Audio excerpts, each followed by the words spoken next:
कितने जानते हैं इनको अच्छे से? सब जानते हैं। तो चलिए शुरू करते हैं। मधुसूदी का जन्म 30 अगस्त 1997 को बिहार के फरबीसगंज शहर में हुआ। 3 भाई बहन में दूसरे नंबर पर मधुसूदी बचपन से ही अपने माता पिता के छोटे से किराना दुकान के संघर्ष को देखकर यह समझ गई थी कि जिंदगी में कुछ अलग ही करना पड़ेगा। बचपन में बताया जाता है कि जिंदगी को अच्छा बनाने के लिए पढ़ाई सबसे महत्वपूर्ण है, इसलिए उन्होंने अपना सारा ध्यान पढ़ाई में ही लगाया।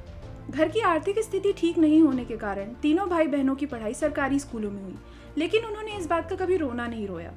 मधुसूदी को 9th क्लास में बेस्ट स्टूडेंट अवार्ड के साथ साथ प्राइज मनी भी मिली। अपने स्कूल के समय से ही उन्हें एक्स्ट्रा करिकुलर एक्टिविटीज़ में भाग लेना बहुत पसंद था और वह बहुत सारे प्रोग्राम्स जैसे कि डिबेट, भाषण प्रतियोगिता, मंच संचालन इत्यादि सब वो करती रहती थी।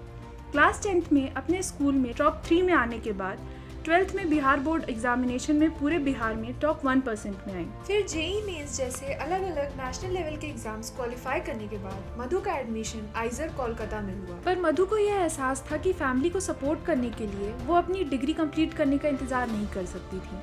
उनको अपनी 11th-12th के समय से ही आरसीएम के बारे में पता था, परंतु उनकी अपलाइन मोहन प्रसाद सर द्वारा बोला गया था कि अच्छे कॉलेज में जाने के बाद ही आरसीएम में काम करे। अब कॉलेज में आने के बाद अपलाइन मोहन प्रसाद सर द्वारा मधु को आरसीएम में एक इवेंट आरसीएम एनिवर्सरी प्रोग्राम में ले जाया गया, जहां रॉयल्टी का सेलिब्रेशन देखकर मधु ने ठान लिया था कि अब उसको रॉयल्टी अचीवर बनना है, पैसिव इनकम के लिए काम करना है। इस फैसले के बाद उन्होंने पूरी ताकत और हाई स्पीड के साथ काम करना शुरू किया। अपलाइन के गाइडलाइन और मम्मी के फुल सपोर्ट ने उन्हें यह रास्ता और आसान कर दिया। मेहनत फल लाई और मार्च 2017 में मधु को अपने सपनों की पिन रॉयल्टी मिल गई। उस रॉयल्टी पिन का सेलिब्रेशन माननीय डॉक्टर सुरेंद्र वत्स सर द्वारा हुआ। उस सेलिब्रेशन प्रोग्राम में अपनी मां को मिले सम्मान के बाद मधु ने अपना स्पीड और बढ़ाने का फैसला किया और अपनी लर्निंग भी बढ़ा दी। उसके बाद कई online course, business, leadership, digital marketing, brand building इत्यादि पर काम किया और बड़ा बिजनेस से जुड़कर डायरेक्ट डॉक्टर विवेक बिंद्रा से ट्रेनिंग ली। साथ ही चैट विद सुरेंद्र वत्स जैसे चैनल में एज अ ब्रांड एम्बेसडर बनकर उन्होंने बहुत कुछ सीखा और लगातार अपनी रॉयल्टी की पिन बदलती चली गई। लक्ष्य इतना बड़ा था कि लोगों के ताने, रिजेक्शन, थकान इन सब से कोई फर्क नहीं पड़ता था और देखते ही देखते दिसंबर 2019 में टेक्निकल पिन पर्ल हासिल हुई।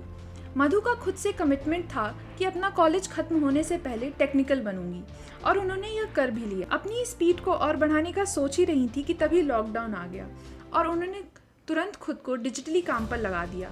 वेबिनार, यूट्यूब, सोशल मीडिया के द्वारा बिजनेस बिल्ड करना शुरू कर दिया और लॉकडाउन के दौरान सितंबर 2020 में उन्होंने अपने पिन को स्टार पर्ल में अपग्रेड किया।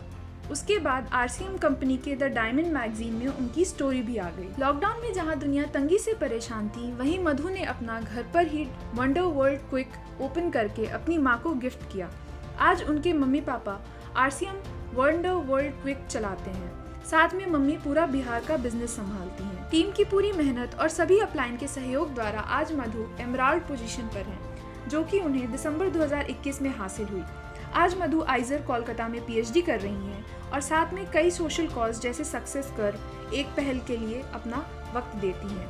इसके साथ महिलाओं के स्वास्थ्य जागरूकता के लिए अलग अलग पिछड़े इलाके में जाकर हाइजीन कैंपेन भी करती हैं। जब भी मधु से पूछा जाता कि वह इतना सब कुछ कैसे कर लेती हैं, तो उनका एक ही जवाब आता कि जब आपके लक्ष्य बड़े हों और आप उन्हें साफ देख पाते हों, साथ में परिवार का साथ और आपके गुरु का सर पर हाथ हो, तो कोई भी मुसीबत आपको हरा नहीं पाती और रास्ते क्यों ना कितने ही मुश्किल हो, आपको थका नहीं पाते।